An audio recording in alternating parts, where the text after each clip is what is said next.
I had the pleasure to do a workshop with Mark Doty last summer, and this is the product of that workshop. It was over a week, and we started with an image. He said, write about a very potent image that you can write for a whole week about. It's a lot of pressure.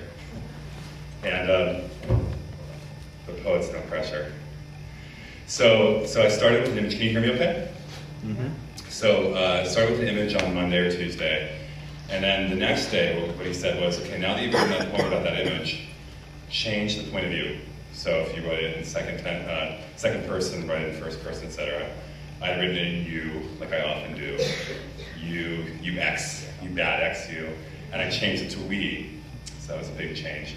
And on the third day, he said, okay, now that you have this great poem, take your last line and put it first, and rewrite the whole poem in reverse. So this is the product of that with some revision. It's called Go Rock.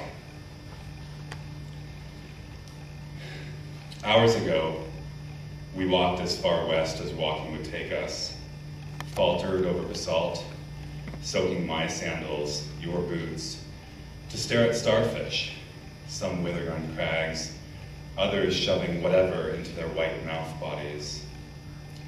We studied tide pools where Russian River meets Pacific, troubled anemones with one finger, watched dime-sized crabs scuttle under algae, then scudded uphill over gravel and sand, silk-soft shards of glass, driftwood eels, kelp held high like balloons.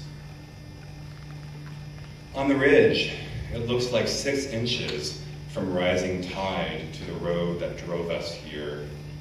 If we were cartographers, we could sketch the coastline for miles. Instead, we take pictures we'll share. I like to climb to the top of the rock where salt air stings my nostrils, but today I wait in Lupin and Queen Anne's lace. And while you scale the highest bit, I find a patch of ice plants to rest on. I want to impress you with the names of wildflowers, but when you return, you kneel into me, turn, and I hold you, tall as me, in my arms. Next summer, we'll return on separate trips.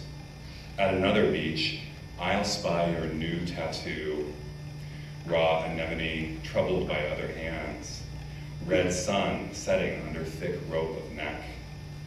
Your beautiful, naked body, no longer naked. But on this ridge, wind whips fog on our soft pink faces, and I smell the thin wisp of your hairline. I'm holding you like a baby, I'm thinking. It doesn't get any better.